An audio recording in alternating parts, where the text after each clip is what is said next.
Estamos conversando el día de hoy con el doctor Fran Almanza Altamirano, fiscal superior de la Sexta Fiscalía Superior Penal de Lima, acerca de la detención judicial preliminar y particularmente la detención judicial en casos de flagrancia. Doctor Almanza, hemos conversado sobre la modificación de la Constitución política. Había una reforma constitucional en el literal F del inciso 24 del artículo 2, por el cual se establece que el plazo máximo de detención ahora es de 48 horas. ¿Cuáles son los beneficios para la Fiscalía, para los fiscales específicamente, esta ampliación del plazo de 24 a 48 horas?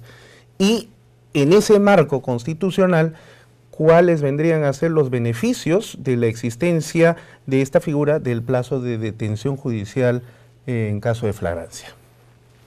Bien, como todos sabemos, la Fiscalía tiene que llevar al juez un pedido de prisión preventiva, que es un pedido bastante complejo, que es un pedido completo, si pretende que la persona pueda estar en un penal 9 meses, 18 meses, por la comisión de un hecho grave, mientras dure todo el juicio. Para que se pueda hacer ese pedido de prisión preventiva, tiene que tenerse una investigación agotada, tiene que tenerse una investigación completa, tiene que tenerse, aunque no una investigación terminada, pero tiene que haber una investigación, sí, que lleve una imputación necesaria. A veces, 24 horas no era suficiente para que el fiscal formalice investigación preparatoria, haga una imputación y pida una prisión preventiva. Y en esos casos, 24 horas definitivamente generaba que se ponga en libertad a la persona, con el peligro de fuga, con el peligro procesal que eso podría generar. Le pongo un ejemplo. Si 3 personas son capturadas asaltando un banco con armas grandes, disparando contra los policías del banco, entrando a una pollería y asaltando a los comensales, disparando e hiriendo a los que están en seguridad y a los mismos ciudadanos que se encuentran allí, ¿qué posibilidad es la más probable que pase con esos señores luego de la detención? ¿Usted cree que si a esos señores se les dice, oiga usted, mañana se presenta y así todas las semanas al juicio, ¿usted cree que van a venir o que van a fugar? No, evidentemente que van a fugar lo más pronto posible. Definitivamente. Y si yo les digo a esos señores, oigan señores, a partir de mañana que van a estar ustedes en libertad y se van a estar presentando, no sigan cometiendo delitos, ¿qué cree usted que va a pasar? En el caso de este tipo de personas que nos pone usted con el ejemplo, es evidente que se trata de sujetos que han hecho del delito una forma de vida, de modo tal entonces que van a continuar por esta misma senda. Entonces, la única forma de evitar que fuguen, que sigan cometiendo delitos y que perturben la actividad probatoria, que no amenacen a los testigos, que no destruyan la evidencia, es ponerlos en prisión preventiva. Pero para llevarle al juez un pedido de prisión preventiva, 24 horas a veces no alcanzaba para la Fiscalía. El fiscal necesitaba más tiempo, porque si yo voy al fiscal, como fiscal donde el juez, y le digo, deme una prisión preventiva de 9 meses o de 18 meses, tengo que llevarle una investigación avanzada. Claro. Una imputación completa, y 24 horas no alcanzaba. Y lamentablemente eso generó en muchos casos impunidad. Por eso es que esta norma, creo que al modificar de 24 a 48 horas, es una gran ayuda para que se genere la labor de la Fiscalía adecuadamente. Pero doctor, con la modificación constitucional ahora a 48 horas como plazo máximo de detención, ¿se podría creer de que el fiscal podría hacer una petición de la detención judicial en caso de flagrancia hasta esas 48 horas? Pero no, resulta que es este propio decreto legislativo 1298 el que establece que el fiscal solamente tiene 12 horas para poder hacer esa petición.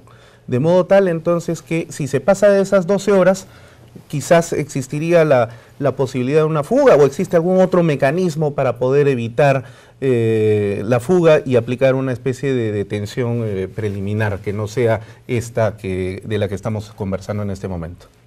De hecho que si en las primeras 48 horas, con esta modificatoria legislativa de la Constitución, si en las primeras 48 horas el fiscal no tiene un caso como para pedir prisión preventiva, lo que el fiscal tiene que hacer es continuar investigando, pero con estas personas intervenidas en condición de citados.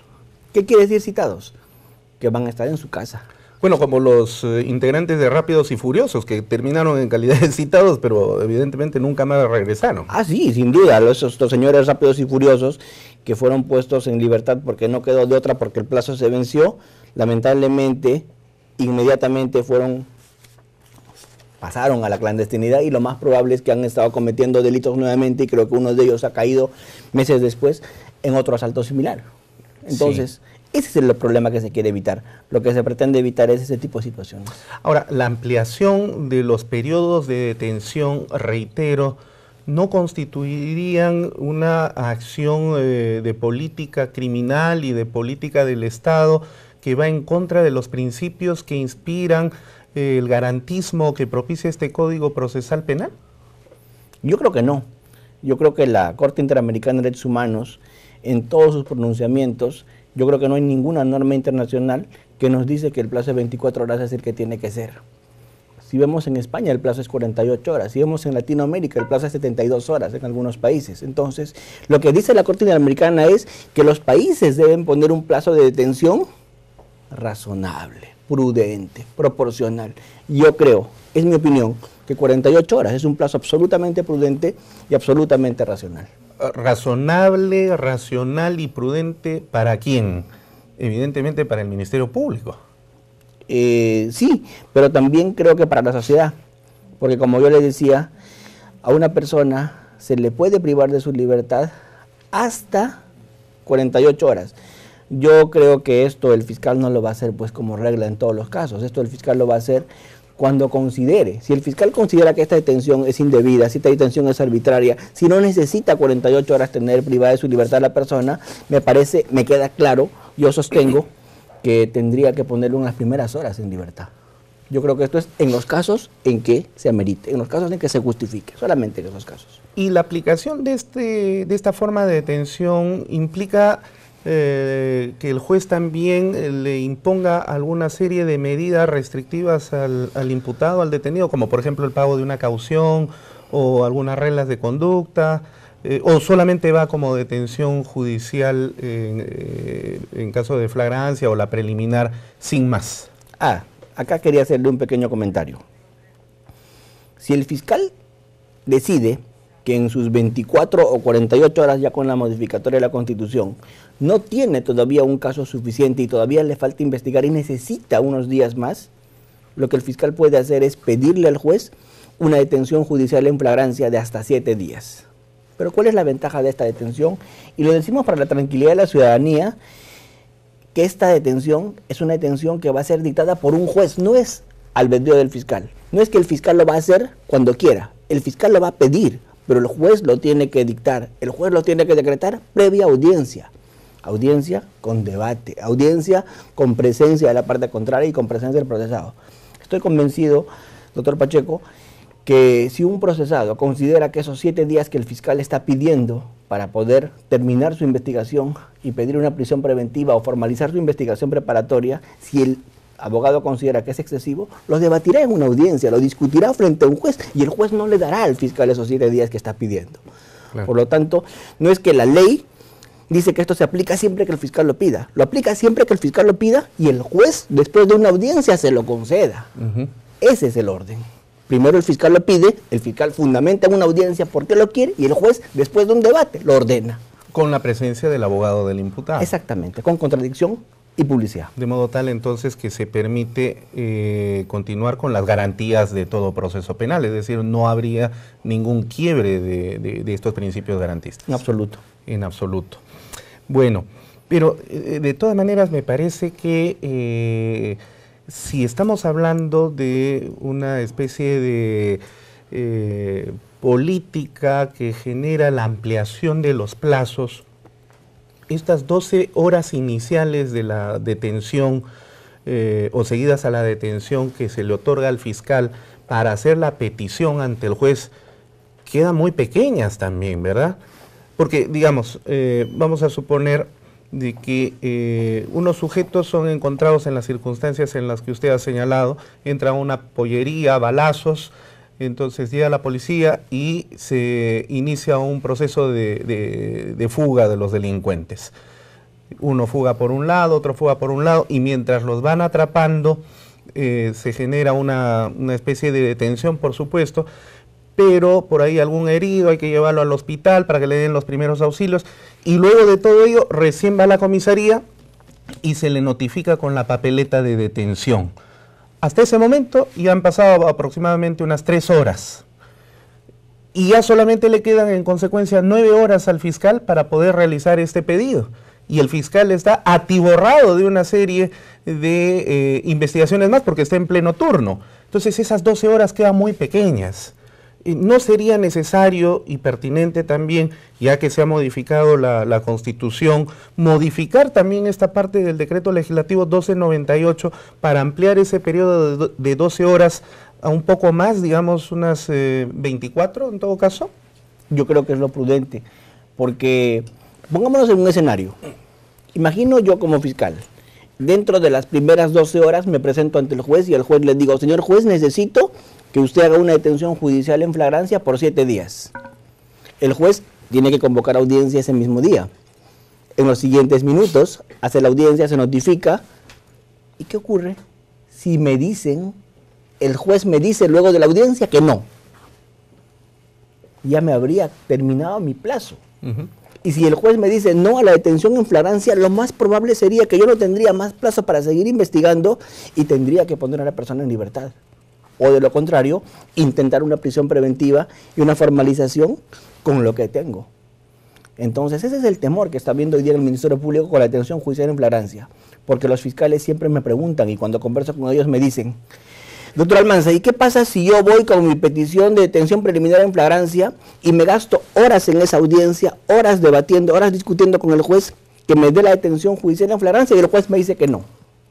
He gastado mi tiempo, que era ya corto de por sí, y me va a quedar muy poco para yo lograr mis objetivos. Entonces, yo creo que estoy muy de acuerdo con lo que usted propone. Esto tendría que modificarse y se debería decir que por lo menos el plazo debería extenderse a las primeras 24 horas. Claro, en una relación de proporción. Si antes el plazo máximo de detención era 24 y el plazo para pedir la detención preliminar en caso de flagrancia eran 12, es decir, es la mitad, y ahora se ha ampliado a 48, la mitad 24, quizás podría expandirse. Exactamente. Pero ahora, un tema aquí que probablemente pueda ser de discusión en cuanto al criterio. ¿En qué momento empieza la detención? ¿Cuando la policía interviene al sujeto o cuando le notifica la papeleta de detención? Porque entre uno y otro caso no necesariamente existe unidad de tiempo, es decir, no se da al mismo tiempo, porque después de la intervención el sujeto es trasladado a un hospital, es trasladado luego a la comisaría, se le toman sus primeras generales de ley, y hasta eso pues se ha pasado un montón de tiempo, y en ese momento se le notifica su papeleta de detención, con lo cual se está disminuyendo entonces el tiempo. ¿Cuál es el momento cuando inicia la detención entonces, doctor Almanza? Algunos dicen que desde el primer momento, garantista y consecuentemente con la Constitución, desde el primer momento de la intervención.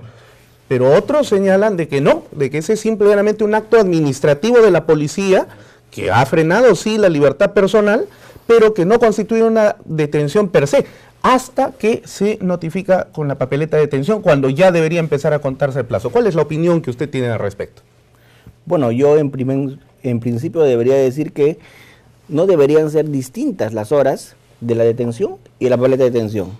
Yo debería considerar que la detención y la papeleta de detención deberían guardar similitud en cuanto al tiempo. Y la excepción sería, por ejemplo, en un caso que conversábamos hace un momento, que usted lo contaba hace un momento, de que horas después, por alguna situación, por ejemplo, principio de realidad en el Callao, claro. Si se hace una intervención en el Callao, en el barrio de Mendoza, o en Acapulco, ¿cierto? O en Sarita Colonia, en el Callao. Yo creo que en ese momento vamos a tener que terminar de hacer el operativo, irnos todos a la fiscalía, ahí recién empezar a levantar las actas y regularizar las papeletas de detención. Porque durante todo ese tiempo, pues lo que están haciendo los policías que han intervenido y los fiscales que han intervenido es ponerse a buen recaudo. Porque principio, realidad. Claro. No se puede hacer actas, ni se puede notificar papeletas en el lugar de los hechos, cuando en el lugar de los hechos la vida y la integridad de todos está corriendo riesgo. Sí. Vamos a seguir conversando sobre el particular con nuestro invitado, el doctor Fran Almanza, pero vamos a hacer un corte y ya regresamos.